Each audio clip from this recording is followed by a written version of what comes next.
Tu es sûrement curieux, néanmoins il y a une erreur que tous les curieux et que moi aussi je fais, qu'il faut absolument éviter. Alors, pour tout vous avouer, je fais moi-même encore cette erreur, parfois, car ma curiosité est trop forte. Mais, néanmoins, être conscient du problème, c'est quand même un avantage en plus, ce qui nous permet, non pas de limiter notre curiosité, mais de l'agrandir, tout en se spécialisant, mais je vais vous expliquer ça juste après. Donc si tu n'es pas encore abonné à cette chaîne YouTube, je partage tous les jours pendant 30 jours un conseil qui vous apprend à lire plus efficacement, prendre des notes, apprendre à apprendre ou même appliquer ces formations ou les livres que l'on lit. Et si tu veux aller plus loin encore, j'ai un e-book qui est dans la description et qui va t'aider à mieux apprendre, à prendre des notes plus efficacement, bref, tous les sujets que j'ai évoqués. Et tu peux aussi t'abonner pour suivre les 30 vidéos qui vont être bourrées de conseils qui vont t'aider, j'en suis sûr. Donc déjà, moi, en tant que grand curieux, j'explore plein de sujets différents. Parfois même trop. Ou du moins, pas assez précisément. Qu'est-ce que je veux dire par là? Je lis par exemple beaucoup de livres sur un tas de sujets qui sont extrêmement intéressants et pertinents. Malheureusement, je lis par exemple un livre sur l'apprentissage. Ensuite, j'en lis un sur la nutrition. Ensuite, j'en lis un sur tout un autre sujet. Et en fait, le problème, c'est que je me spécialise jamais. Et le problème, c'est pas de ne pas se spécialiser et de ne faire que ça pendant 20 ans à ne lire que sur un sujet. Le problème est de passer trop rapidement d'un sujet à l'autre. L'erreur est que j'apprends trop de choses en même temps, alors que je devrais exploiter cette curiosité, mais en la focalisant tout en restant intéressé par tout un tas de sujets les plus variés. Alors le problème, c'est déjà la courbe de l'oubli. J'en ai parlé dans cette vidéo, mais je vais vous en parler tout de suite. Donc je vous mets une image à l'écran. La courbe de l'oubli, c'est tout simplement quand on apprend quelque chose, on se met à oublier petit à petit ce qu'on apprend. Logique, vous me direz. Le problème, c'est que si on apprend sur plein de sujets différents, donc mettons un sujet A, ensuite un sujet B et un sujet C, on va se mettre à oublier le sujet A, ensuite à oublier le sujet C et à oublier le sujet B, jusqu'à avoir un nouveau sujet qui nous passionne en ce moment, le sujet, disons, le sujet D. Eh bien, on va se mettre à nouveau à oublier encore et encore ce sujet, et cela à l'infini. Alors, comment lutter contre ça? Donc, premièrement, on ne se spécialise pas. Quelle est la solution? Lire des livres ou alors suivre des formations sur un seul sujet précis dans un moment donné. Ce qui fait que ce sujet précis-là, on va non seulement l'emmagasiner, on va être focus sur ce sujet. Comme je vous l'ai dit, le focus, c'est très important. Je vous mets par exemple cette image à l'écran. Soit on se dirige vers beaucoup de directions, mais du coup on n'avance pas. Soit on se dirige vers une seule direction et vous voyez que la flèche, elle monte à vitesse grand V. Ok, c'est bien beau de lire des livres sur un sujet précis, mais le problème, il est toujours là que notre curiosité n'est pas exploitée.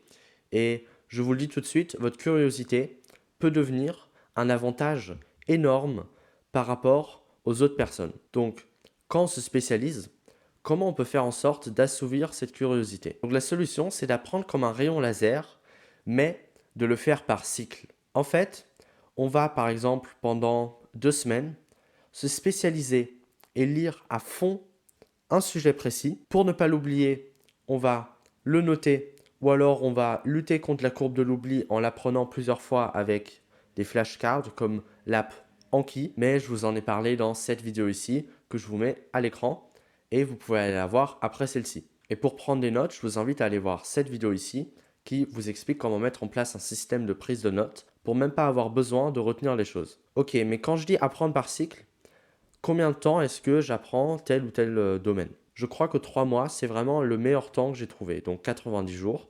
Tous les jours, vous allez lire sur ce sujet et vous aurez lu au moins 90 idées nouvelles sur ce sujet précis. Et ça vous apprendra beaucoup plus que la moyenne des gens sur un sujet, mais ça vous permet de vous spécialiser quand même dans ce domaine-là. Donc par exemple, si je veux apprendre à coder, non, oui. Et bien mon setup, hein.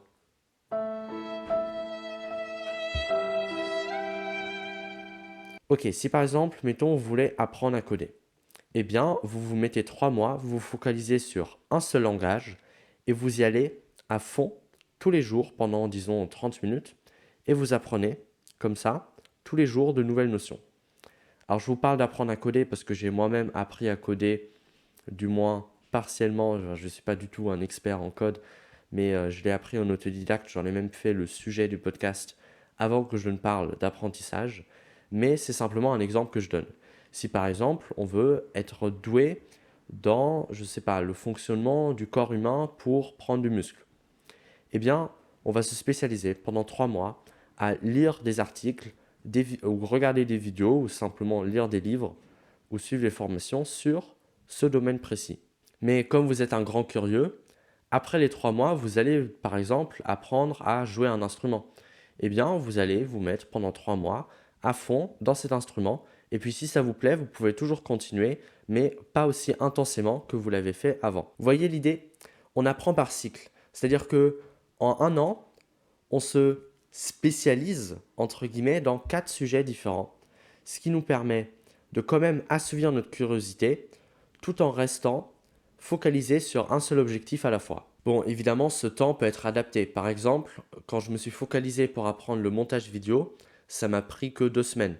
Donc, je ne suis pas obligé, je ne me force pas en fait, d'aller à fond pendant 3 mois sur un sujet. Même si je ne suis pas le meilleur monteur, j'ai toutes les bases nécessaires pour faire ce que j'ai besoin de faire pour mes vidéos. Pareil, si par exemple vous voulez apprendre pour un cours. Si par exemple vous vous mettez pendant un jour à apprendre telle matière, eh bien vous savez que vous connaissez maintenant cette matière et qu'ensuite, le prochain jour, vous vous mettez à fond pour apprendre cette matière. Et pas par exemple faire une matière le matin, ensuite une avant manger, et puis au final d'en avoir fait 5, se dire super, j'ai tout révisé, mais finalement n'avoir rien révisé du tout parce qu'on n'a pas appris correctement tout simplement ce qu'on a emmagasiné dans notre journée. Bon, pour apprendre plus efficacement, mais aussi pour prendre des notes, etc., je vous invite à télécharger le PDF qui est dans la description. Vous rentrez votre mail et je vous envoie ça tout de suite. Donc, nous, on se retrouve demain pour une nouvelle vidéo. À plus.